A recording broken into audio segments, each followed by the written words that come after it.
안녕하세요. 그지?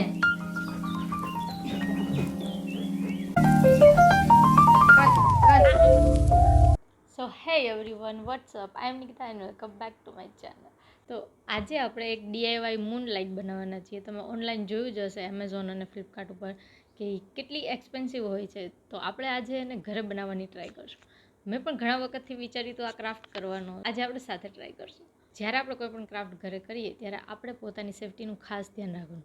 તમને એમ થશે કે આમાં શું સેફ્ટી, આમાં તો ખાલી ટીશ્યુ પેપર હોય, ગ્લુ હોય, તો એમાં શું સેફ્ટીનું ધ્યાન રાખવાનું. તો હું તમને એક વાત કહું. આની પહેલાં મેં જે વિડીયો બનાવ્યો હતો એમાં મારાથી બલૂન બ્લાસ્ટ થઈ ગયું હતું. બ્લાસ્ટ એટલે તમને એમ લાગશે કે એમાં શું થઈ ગયું, ફૂગો જ ફૂટ્યો હતો ને? નહીં, ફૂગો નહોતો ફૂટ્યો, એમાં સિમેન્ટ પણ હતી અંદર.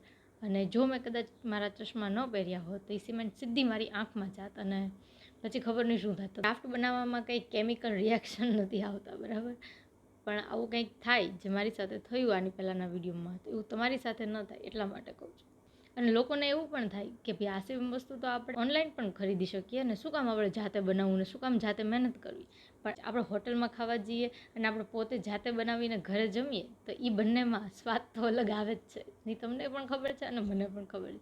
તો આપણે પણ આજે એક એવો જ ક્રાફ્ટ બનાવીએ છીએ મૂન લાઇટનો. તો આ વિડીયો માટે હું ખૂબ જ એક્સાઇટેડ છું. આપણે ચાલો આજનો વિડીયો સ્ટાર્ટ કરીએ.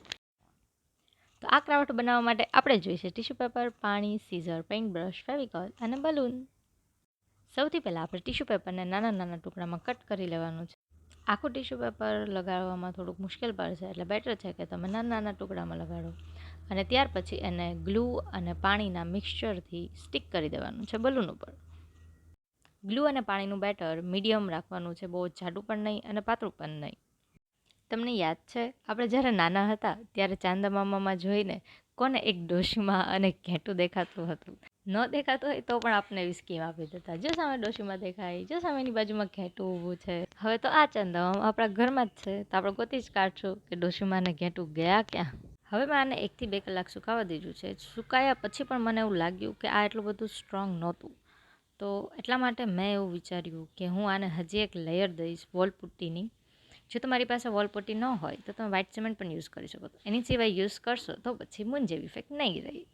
આ પેસ્ટને આપણે થીક જ રાખવાની છે, એટલે એમાં થોડુંક ટેક્સચર એડ થઈ જશે, તો એ થોડુંક રિયાલિસ્ટિક લાગશે.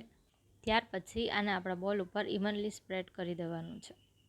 થોડુંક મેસી થઈ જાય તો પણ વાંધો નહીં, કેમ કે એ ટેક્સચર ઇફેક્ટ રિયલિસ્ટિક જ લાગવાની. આજે 7 ધડાકાનો વેસ્ટ જે મેં ઓલી દિવાળીથી સાચવીને રાખ્યો હતો. મને નહોતી ખબર કે આનો હું શું ઉપયોગમાં લઈશું. મને આવી બધી વસ્તુને ભેગી કરવામાં બહુ જ મજા આવે. મારા મમ્મી મને બહુ જ કહે કે તું બધો કચરો જ ભેગો કરે તારા રૂમમાં. તો મને ખબર છે કે ક્યારેક ને ક્યારેક હું આ બધી વસ્તુને યુઝ કરીશ.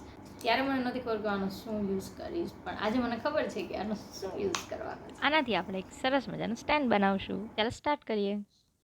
પહેલાં મેં એવું વિચાર્યું હતું કે આનું હું છે ને પેન રાખવાનું સ્ટેન્ડ બનાવીશ, પણ એ પોસિબલ નથી, કેમ કે આમાં એક જ પેન સમાય.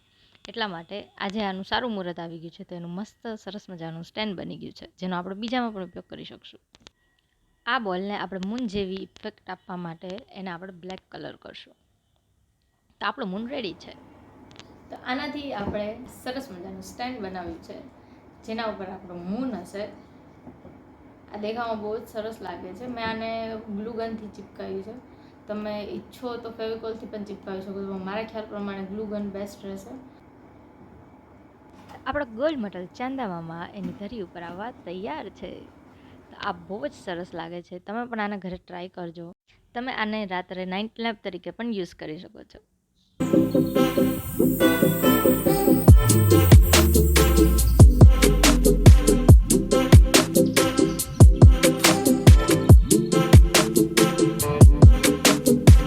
તમને આ DIY કેવું લાગ્યું જરૂરથી કહેજો. તો મળીએ નેક્સ્ટ વિડીયોમાં. ટાટા.